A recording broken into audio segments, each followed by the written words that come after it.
Imagine walking into a room and being hit by such a terrible stench that you feel faint. Now imagine that the source of that smell is sitting on a throne and has the power to make or break you.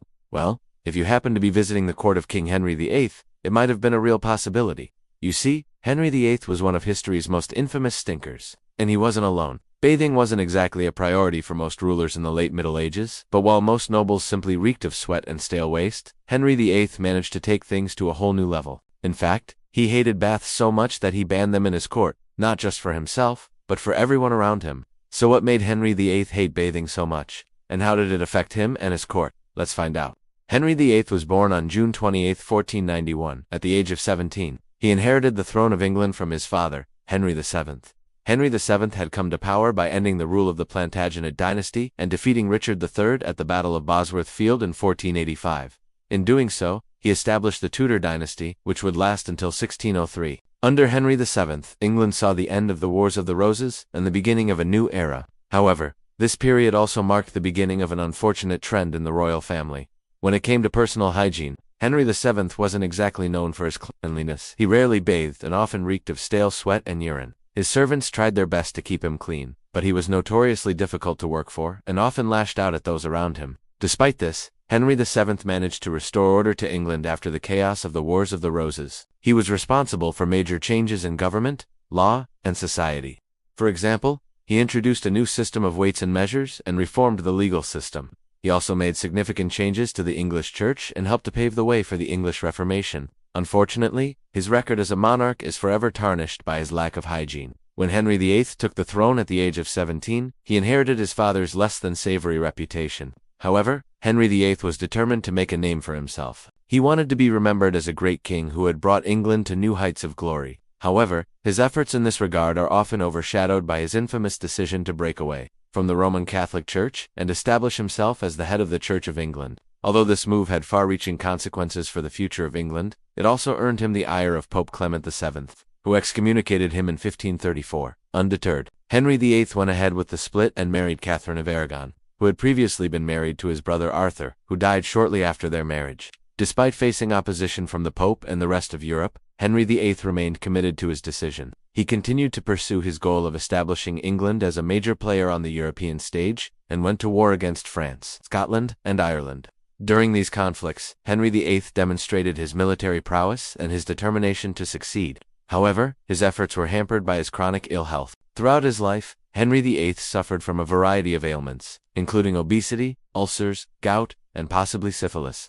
These health problems were not only physically painful for the king, but also affected his mental well-being. He experienced periods of intense paranoia and depression, which led him to make rash decisions and mistreat those around him. Despite his health issues, Henry VIII continued to rule with an iron fist. He was known for his violent temper and his habit of executing those who fell out of his favor. During his reign, England experienced both great triumphs and terrible tragedies. On the positive side, the country became one of the first Protestant nations and enjoyed a cultural and intellectual rebirth during the Elizabethan era. However, Henry VIII's reign was also marked by religious persecution, economic instability, and foreign conflicts. Ultimately, Henry VIII's legacy is a complex and controversial one. He is remembered as a powerful and charismatic leader who helped to shape the course of English history. However, his physical and mental health issues, as well as his violent and erratic behavior, also left a lasting stain on his reputation. But there's another aspect to Henry VIII's story that is often overlooked: his bizarre obsession with avoiding baths. While most of the world's leaders have been known to indulge in luxury and excess, Henry VIII took things to a whole new level. While it was common for medieval rulers to bathe infrequently, Henry VIII took it to a whole new low. In fact, he believed that bathing was not just unnecessary, but downright dangerous. He was convinced that water could somehow weaken his body and make him more susceptible to illness. As a result, he banned bathing not just for himself, but for everyone in his court. To say that Henry VIII smelled bad would be an understatement. His chronic lack of hygiene meant that his body was a breeding ground for bacteria and other microorganisms. This made him a walking vessel of disease and likely contributed to the spread of infectious diseases throughout England. His refusal to bathe was not based on any scientific or medical evidence, but rather on his own personal beliefs and fears. He was convinced that water would open up the pores of his body and allow diseases to enter, which would then weaken his defenses and make him more vulnerable to infection. Despite the lack of evidence to support his claims, Henry VIII was adamant about his position. He surrounded himself with advisors and courtiers who shared his views, and together they created an environment of fear and misinformation. However, it wasn't just his fear of disease that led Henry VIII to avoid baths. He was also deeply superstitious and believed that water had a negative spiritual significance. According to his beliefs, water was a symbol of uncleanliness and was associated with death and decay. He was also afraid that bathing would somehow diminish his masculinity and make him more feminine. All of these beliefs and fears combined to create a perfect storm that resulted in a king who hated baths. It's hard to say exactly where these beliefs and fears came from, but it's likely that they were the product of a combination of factors. For example, it was common in the Middle Ages for people to believe that the human body was inherently dirty and that cleanliness was a sign of weakness. Additionally, the fear of disease and death was widespread, and people were desperate to find ways to protect themselves. In this climate, it's not surprising that someone like Henry VIII could rise to power and convince others to follow his misguided beliefs. Despite the lack of logic or evidence to support his claims, Henry VIII was adamant about his position and refused to listen to anyone who tried to challenge it.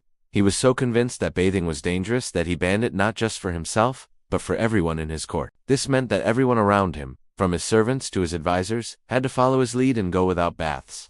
The results were not pretty. The entire royal court soon became a breeding ground for bacteria and other microorganisms, and everyone started to smell terrible. The situation became so bad that it was impossible to approach the king without feeling faint from the smell. Even the wealthy nobles who could afford to buy their own perfumes and deodorants could unescape the stench that permeated the royal court. As time went on, Henry VIII's obsession with avoiding baths only grew stronger. He became more and more paranoid about the dangers of water and took more extreme measures to protect himself. Eventually, he stopped allowing anyone to bring him water or towels for fear that they would contaminate him. This meant that he was forced to spend his days sitting on a throne, while his skin became more and more filthy and smelly. Despite the discomfort and danger, those around him were forced to do his bidding and pretend that everything was fine. They had to endure the stench and the disease and put up with the king's increasingly erratic behavior. In the end, it was the king's own obsession that led to his downfall. He became so consumed with avoiding baths that he neglected his duties, and the people of England began to suffer. His health declined rapidly, and he died in 1547 at the age of 55. The immediate cause of his death was a severe ulcer on his leg, which had become infected and turned gangrenous. But many historians believe that his chronic lack of hygiene and overall poor health also played a role. After Henry VIII died, the ban on bathing was immediately lifted and the royal court returned to normal. However, the damage was already done. The reputation of the royal family was forever tarnished by the stench of the previous court. Even today, Henry VIII is remembered more for his smell than his policies, and the story of his bizarre obsession with avoiding baths continues to fascinate historians and the general public alike. That's all for this video. See you next time.